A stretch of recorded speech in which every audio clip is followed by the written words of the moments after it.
You're listening to the Archaeology Podcast Network.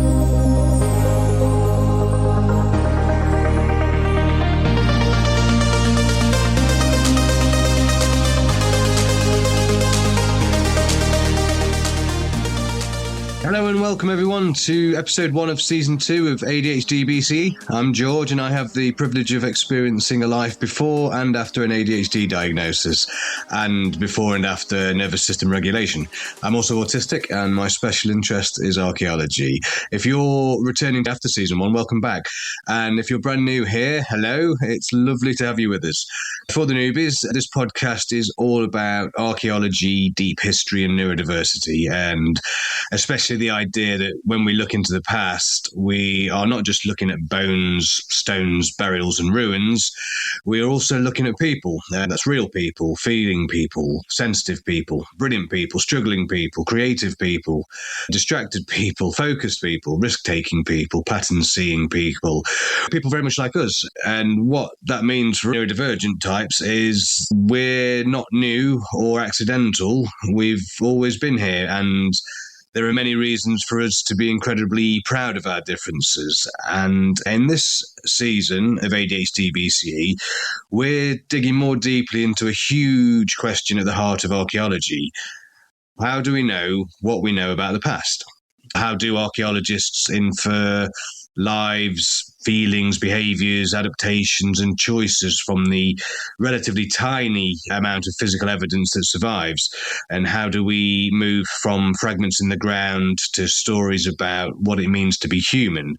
But today, for episode 1, I want to start at the widest and deepest level possible with a question that sounds simple, but really isn't.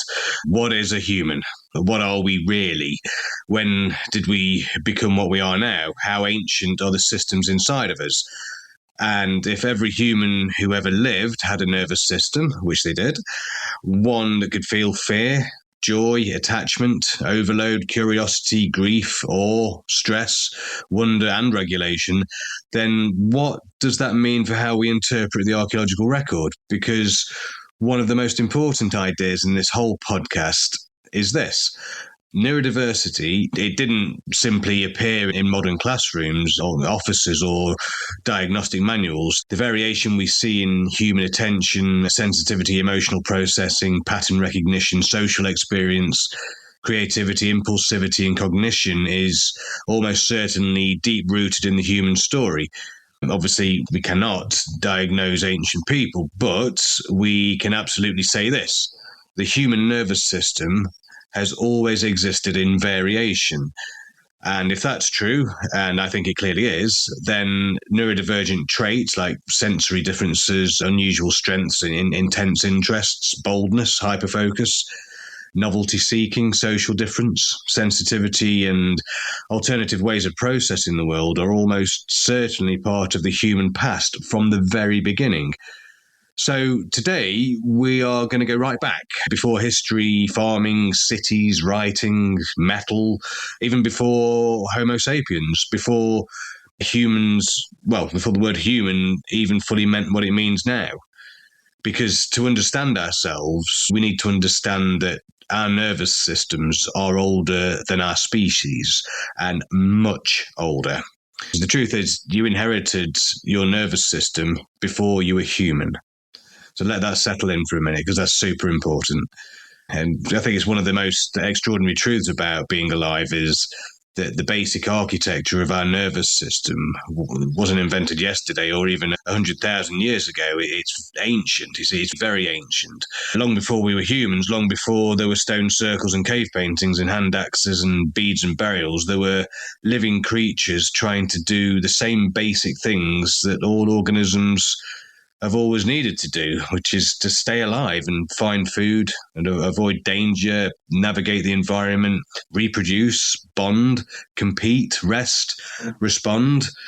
That's the deep origin of the human nervous system. It's that thing. It's like we're born into a game, an unwinnable game. You know, our instincts are to survive when inevitably we're going to die one day, and our nervous system has to deal with that somehow. But it's at its most basic, a nervous system It is a way of sensing the world and coordinating a response. And even very early animals had to solve key evolutionary problems. Like, how do I detect change? Is that change safe? How do I know if something is safe or dangerous? How do I move towards what I need and away from what might kill me? So when we talk about the human nervous system, we're not talking about something uniquely modern or uniquely civilized. We're talking about a long evolved inheritance. And we carry this ancient biology inside us. The fast response to threat, the orienting response, the startle, freezing, the mobilization into fight or flight, the settling through safety and connection. These aren't flaws, these are old survival systems. And one of the things I find most moving about this is that every human who ever lived, every child in prehistory, every parent in the Ice Age, every forager, every farmer, every Roman soldier, every Neanderthal, every Bronze Age craft person, every grieving person at a burial, all of them were living through a nervous system that was trying to do its best for them. And that matters because archaeology can sometimes sound a bit cold from the outside. It can sound like catalogues of objects, measurements, soil layers, typologies, carbon dates. But underneath all that is an emotional truth. The archaeological record is the residue of nervous systems in action. I mean, every tool made, every hearth lit, every shelter built, every migration attempted, every decorated object, every child buried, every defensive wall, every feast, every necklace, every painting, every settlement pattern, all of it ultimately come through brains and bodies responding to the world. And archaeology, it's not just the study of dead things, it's the study of living responses that became material traces. And I think that's beautiful.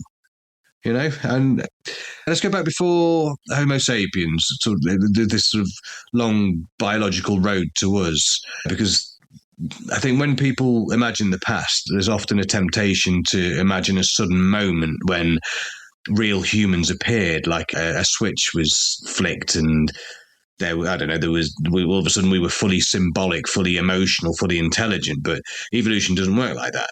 It's messy, gradual, branching, experimental. We're fractals of the universe, essentially.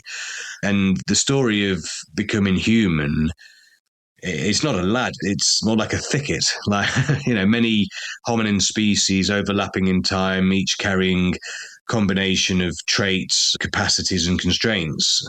So let's take a broad run through deep time. I mean, we're not going back to the origins of the actual nervous system here, which I don't have any notes on this in front of me, actually, but roughly, I think we divide ourselves up into parts of the nervous system. The earliest part is sort of deep in your stomach, and that's the dorsal. And then we had that when essentially before we were mammals, when we were sort of lizard type creatures. And so if you ever feel that response to just stop and you haven't got any energy and you need to lie still and do nothing, that's an inherited part of a nervous system hundreds of millions of years ago. And I think which is about 500 million years ago, 400 million years ago, around then, we developed when we became mammals, we had the sympathetic and then the parasympathetic nervous systems that was more equated to fight or flight, because at that point we could leg it and run away, or we could stand and fight. So, you get that a little bit, don't we, on a daily basis? We can all relate to that.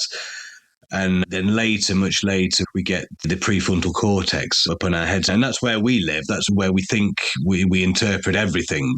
But interestingly, I probably should have written some more on this before I started rambling on. But the prefrontal cortex is a different part. It was up in your brain. And interestingly, as our body interprets external stimuli, sort of, something that's happening outside of us, in 1/100th of a second, I think it is, we interpret all this data through our nervous system. And the oldest parts get it first, and they all have their response. So by the time it gets into our head, we're already panicked, or we're already responding in a way that was suitable hundreds of millions of years ago.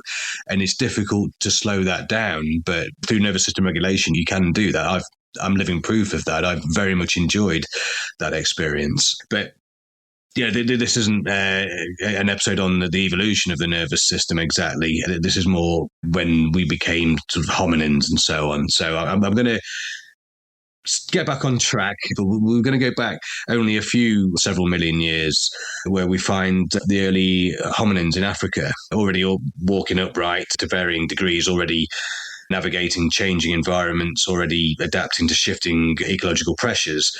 And by about 2 million years ago, there were species, they're like Homo erectus, from which we're all descended. We're looking at beings with much larger brains than earlier hominins and bodies more suited to long-distance movement, and evidence of successful, flexible species able to spread far beyond Africa. And that's astonishing. I mean, if we imagine what that really implies for the erectus to move around, we're looking at memory, we're looking at planning, social learning, cooperation, environmental awareness, and a nervous system capable of handling novelty and change. But we didn't just drop down and play dead. And the Homo erectus, they weren't just simple beings. They were surviving in real landscapes, facing real dangers, making real decisions. And this is true all the way through the evolution of our nervous system. I like the analogy of Jumanji. Human beings, we survived Jumanji, and that was no mean feat. And I think it's important to realize that even then, through time, we get other hominins around here, including Neanderthals, Denisovians, and eventually Homo sapiens. And all of these guys from which we're descended, all with their own variations and strengths. And one of the biggest mistakes we make is assuming that ancient humans were somehow emotionally flat or cognitively crude. They were not. Different, yes, of course, shaped by different worlds, absolutely, but empty or primitive in the insulting sense, or somehow less real, no. Anyone who cared for an injured person was not emotionally simple. Anyone who buried their dead was not emotionally simple. Anyone who made personal ornaments was not emotionally simple. Anyone who travelled great distances or mastered difficult landscapes or remembered resources or taught children, maintained group bonds, negotiated danger and adapted to climate shifts was not emotionally simple. The archaeological record may be fragmentary, but it does not point to blank minds. It points to neurodiversity. So let's focus a minute on the prefrontal cortex. And there was a little myth around this sort of fully modern switch. So if we talk about the brain, especially the prefrontal cortex, because this often comes up whenever people discuss what makes us human. And obviously the prefrontal cortex is very pertinent to discussions on ADHD. So we'll come back to that. But yeah, so the prefrontal cortex, broadly speaking, is involved in things like planning, inhibition, decision-making, working memory, social judgment, and integrating complex information. It is not the only important part of the brain by any means, but it often gets talked about because of its association with the kinds of capacities we think of as especially human. Now, the prefrontal cortex did not appear overnight. It's an evolutionary story too. The roots of this kind of frontal brain organization go back deep into mammalian evolution, in fact, and develop across primate evolution and then again across hominin evolution. But by the time we get to Homo sapiens, we are looking at a brain capable of extraordinary integration, flexibility, symbolic behavior and social complexity. But again, not because something magical suddenly appeared one Tuesday afternoon in prehistory. It was built through time. And perhaps even more importantly, it was built on top of much older systems. And this is something I think is really important for modern people to hear, including myself. We often imagine ourselves as rational creatures, occasionally interrupted by feelings. But biologically, that's backwards. We are ancient emotional survival creatures who gradually evolved greater capacities for reflection, inhibition, planning, and abstraction. The old systems are still in there. That's what I was talking about earlier. That's why a person can know they are safe and still feel unsafe. That's why overwhelm can outrun logic. That's why shame, panic, attachment, fear, joy, excitement, and curiosity can feel so immediate. That's why regulation matters.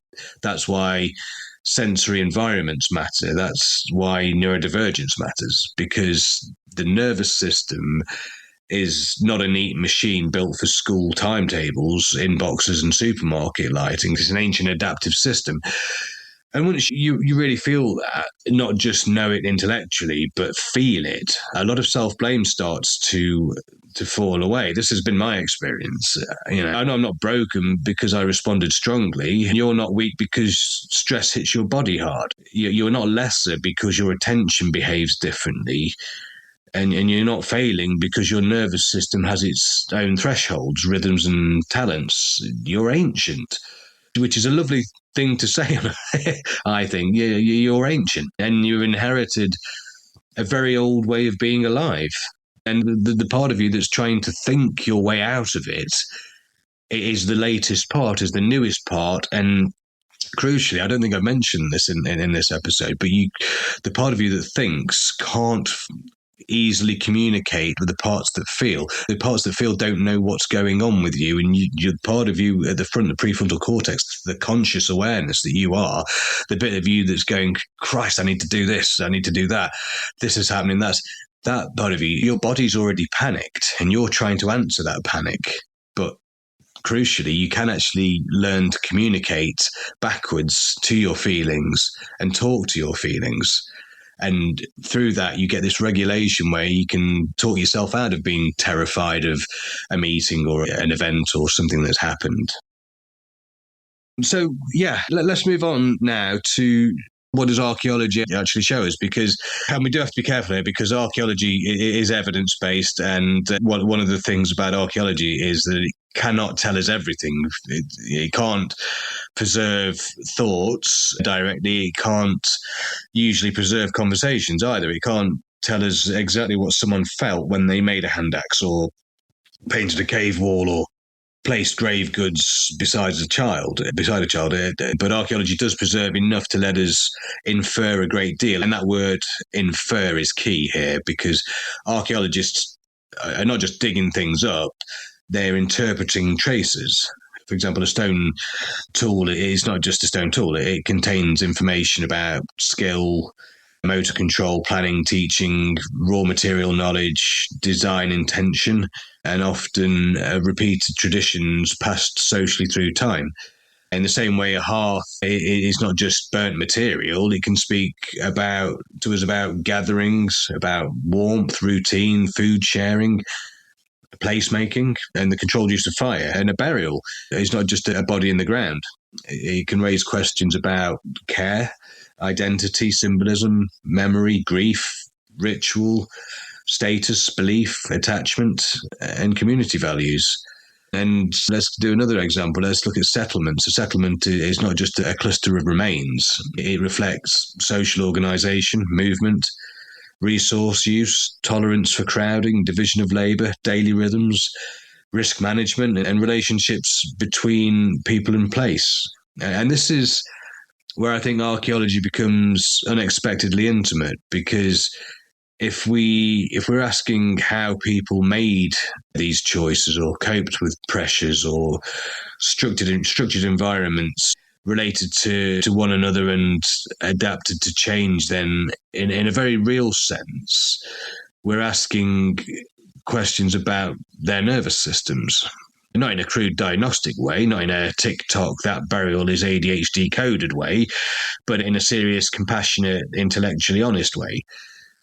What kind of environments were people living in? What kind of tasks did those environments reward? Because it's all changed. It's not what we're looking at now. What kind of sensitivities might have been helpful back then? Who noticed the movements first? Who could hold a map of the land in their head? Who hyper-focused on napping? Who remembered seasonal resources? Who took bold risks? Who soothed the children? Who tracked animals? Who preferred the edges of the camp to the noisy centre?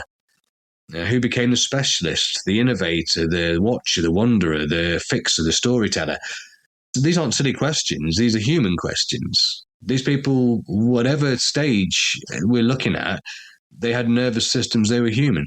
And they all matter because variation is how groups survived. Which brings us on, I suppose, to neurodiversity in the deep past, because this is one of the core ideas of ADHD BCE. Obviously, the term is we can't retroactively diagnose ancient people with modern terms, but I'm going to keep saying that because it matters. But no one is claiming we can excavate a skeleton and declare, oh yes, definitely ADHD, autistic, dyslexic, dyspraxic, anxious attachment, sensory processing differences. There it is. I mean, we might see if they're perhaps buried with particular, I don't know, particularly nice stones and stuff like that. We could probably guess, but again, no, we can't do that. It'd be nice to play with that, but we can't. Of course we can't. That would be bad archaeology, bad science. But what we definitely can say is this. Modern humans show robust variation in cognition, in attention, sensory processing, sociality, stress response, novelty seeking, pattern recognition, impulsivity, focus, and emotional intensity. There is no good reason to imagine that such variation suddenly appeared in the last sort of 5 minutes of history. Variation is ancient. Evolution works with variation. The universe is chaos. It's how it did from the Big Bang to now. That's how this works. That's our stage. That's where we live. And groups benefit from variation. And the past was almost certainly full of people whose minds and nervous systems did not all work in the same way. In fact, it would be bizarre if they did. And unhealthy. Think about a foraging group moving through a changing landscape. Would it help if everyone in that group noticed the same things, or responded in the same way, or preferred the same tasks, or tolerated the same conditions and solved problems identically? And if everybody had the same sleeping patterns, probably not. Certainly not. Human groups likely benefited from cognitive diversity, but if we look back, many people would have excelled at repetition and routine. It's a bit blunt, but we talk about neurotypicals and neurodivergent. Well, neurotypicals are just as important as neurodivergent people, and that having the bulk of people willing to do the same kind of stuff for an entire lifetime is essential it's like the glue that holds us together. But we also need people who excel at novelty and exploration, or craft precision, or social bonding, or scanning for threats. So some people have got incredible memories, photographic memories. Some people are great at improvisation, or pattern detection, endurance, or finding meaning, or dealing with animals, or listening deeply, or some people excel at imagining what wasn't even there yet, and that's crucial to survival. And when we stop treating neurodivergence as only a problem with modern institutions, we can start seeing it as part of a much older human toolkit. That did not mean it was always easy. Far from it. I'm sure people sort of always struggled. These nervous systems, trauma would have happened in every single generation to most people. That affects how your nervous system works and how your neurodivergence and differences work as well. And differences has always had a cost as well as a value. Sensitivity can wound deeply, impulsivity can endanger, and social mismatch can isolate, overload can exhaust, and intensity can burn. I've experienced all of this with most, or if not all, neurodivergent people have. But differences can also transform. And this podcast has a heartbeat. And then this is probably it. The deep past did not belong only to the average. It belonged to the unusual too. The restless, obsessive, the gifted, the awkward, the sensitive, the strange, visionary, the ones who could not quite settle into the norm of their moment. Those people are part of human history as much as anyone else. Maybe more than we've allowed ourselves to say. And I think it's important to state as well, because I remember when I was at university doing my degree, we did some incredibly interesting lectures on ethnography and ethnology, on different hunter-gatherer societies and how incredibly different each culture has been and will be, and that we can never understand their world and they could never understand our world. Those differences are pretty obvious, whether in material remains or by observation. We can tell that. It's obvious that each culture would have been different to their own extent, with their own different beliefs and behaviours and taboos and priorities. And interestingly, it's the same with people. We've always had our own differences, but there are universal similarities, especially in neurodivergence. That I don't think it's an evolutionary disaster or mistake that neurodivergent people make up 50. Well, I don't know, it depends on your spice mix, doesn't it? You can be in the 1%, 5%, 10%, 15%, may even go up to 20%, but that balance is there for a reason. The human race survived because of that. Yeah, so I hope that helps. I hope that makes sense. But for now, let's just move on to where this season's headed, which is the archaeological record and how we interpret it. Because I want to share this with you as well. This is how I like to see archaeology, as a frozen record of decisions. Is one way to think about archaeology, and I really love this, is that the archaeological record is a collection of frozen decisions. At some point, someone did something rather than something else. They struck a flint in that way. They, I don't know, chose a particular area for a campsite. They returned to that river crossing and buried their dead there and not somewhere else. They painted that animal on a wall. With those materials, they left or they stayed. They stored food or they migrated, they adapted or they risked, and they didn't have to do necessarily any of those things, or they could have done them in any other variety of way. And archaeology is the long, patient work of trying to understand those decisions from their surviving traces. That's partly what makes it so moving, because all the witnesses have gone, their voices have gone, the feelings are gone in direct form, but the decisions remain.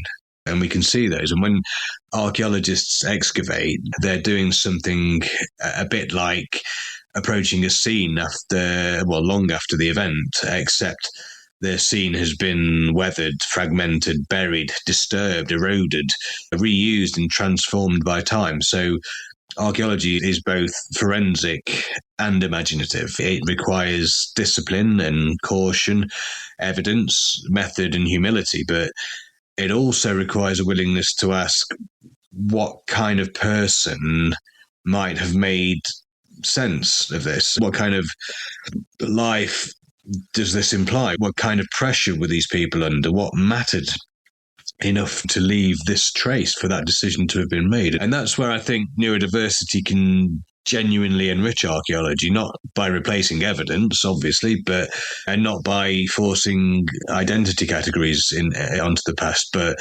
by widening our imaginative range. Because if we assume the past was populated only by standardized minds, we shrink it, we limit our interpretation, and therefore the chances of really understanding or getting closer to understanding the past. And I think that's sort of the mystery and the beauty of archaeology. It's a bit of a dichotomy, isn't it? It's a field, it's standardized practice, it's methodical, it's scientific, but also we're not going to be able to do anything with that without modern creativity, without our imaginations.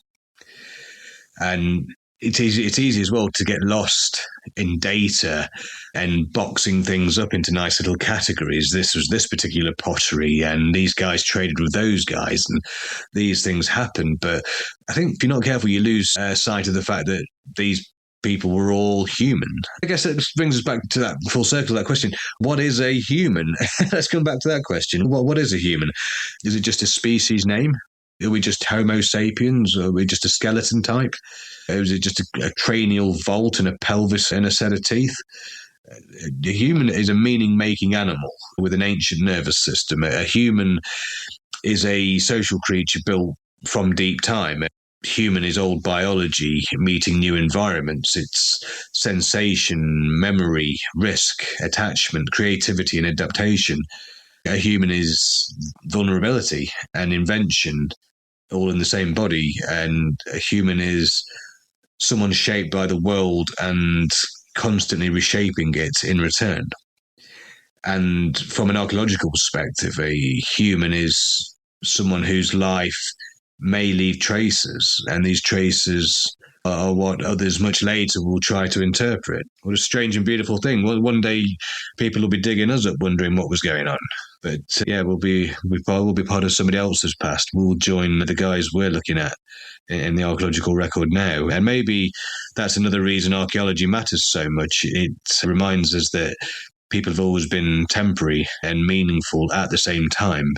We don't last forever, but what we do matters, and how we live matters, how we care matters, how we build, bury, decorate, love, feed, migrate, create, and remember. All of it matters.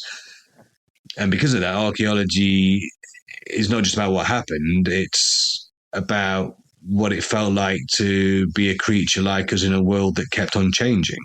And why does all this matter for this season in the context of this podcast? This episode is really the doorway to the rest of the season, because before we ask how archaeologists infer meaning from objects and sites, layers, landscapes and remains, we need to remember who those traces belong to. They belong to beings with nervous systems. They belonged to people whose bodies kept a score of what was safe and what was danger. And these people learned, adapted, bonded, grieved, explored, coped. People who likely varied in all the ways people still varied now, and they all share that journey from birth to death. And I think that means the archaeological record is not dead in an emotional sense. It's alive with complication.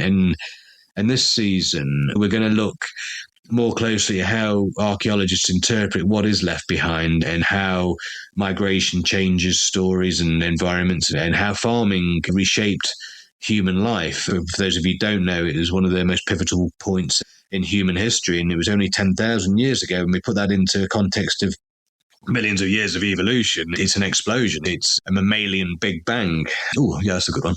Yeah, so that's kind of where we're headed with it. And we're going to we're looking at how the nervous system evolved and what this all can tell us about a shared human story. But I wanted to begin here with the body and the brain, with deep time, with variation, with the reminder that before we were anything else, before we were farmers or kings or emperors or academics or podcasters, diagnosed or undiagnosed, or successful or overwhelmed, or regulated or frazzled, we were animals with nervous systems just trying to survive. And somehow, through millions of years of adaptation, here we are.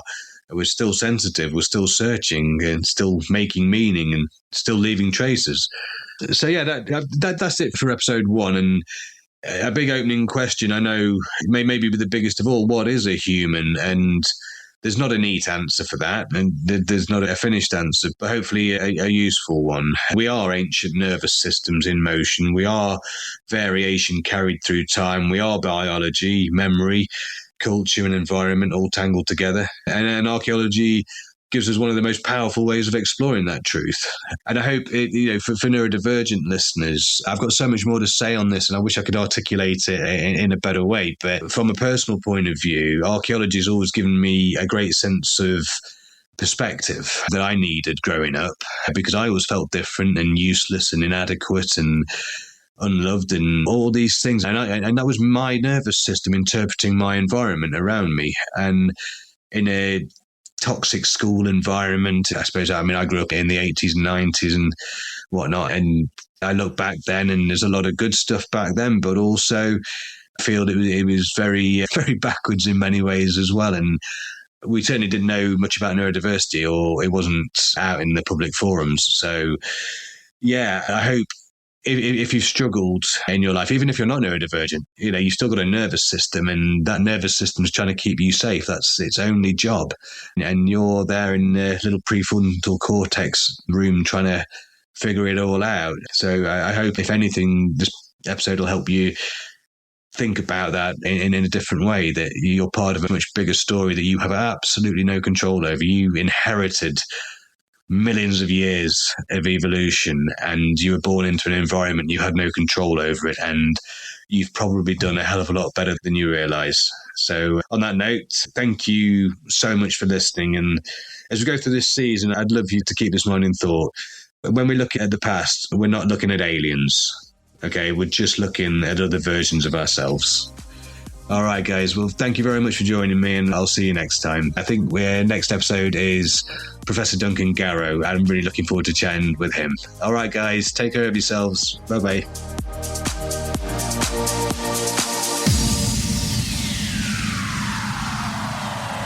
Thanks for listening to this podcast. The Archaeology Podcast Network's chief editor is Rachel Roden. Our executive producer is Ashley Airy. Our social media and newsletter coordinator is Matilda Siebrecht. The APN was founded by Chris Webster and Tristan Boyle on December 1st, 2014. We're supported by our amazing podcast hosts, many volunteers, and listeners like you. Check out membership at www.archpodnet.com/members. This has been a presentation of the Archaeology Podcast Network. Visit us on the web for show notes and other podcasts at www.archpodnet.com. Contact us at chris@archaeologypodcastnetwork.com.